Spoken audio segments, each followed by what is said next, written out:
Welcome sa channel ko, Go Broke Hero, at ito may binili akong bagong exhaust fan para sa dito sa CR ko ilalagay. Ito naman yung luma namin na 10 years old na Akari ang brand.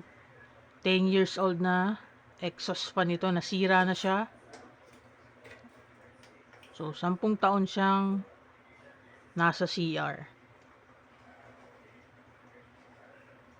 Salamat sa exhaust na to, napakatibay niya at tumagal siya sa loob ng 10 taon. So bumili nga ako nitong bago, pang kitchen daw ito, at pero nilagay ko siya dito sa CR at papaandarin ko nga siya ng minsan 24/7.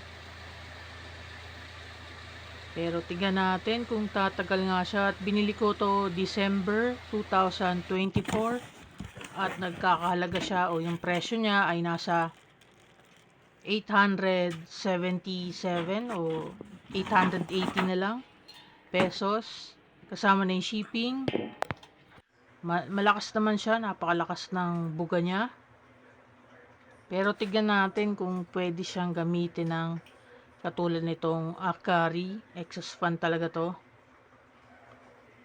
Tignan natin kung tatagal nga.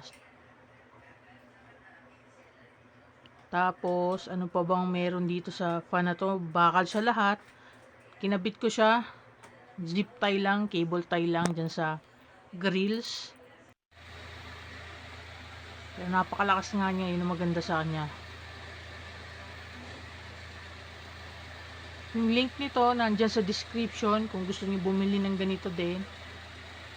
Pang kitchen nga to, pero ilalagay ko sa CR.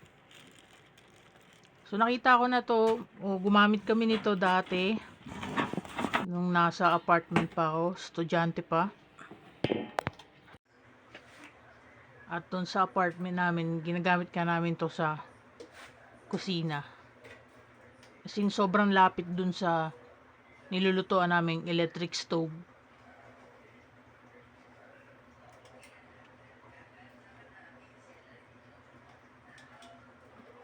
So, tingnan natin kung tatagal nga to. Subscribe kayo, pero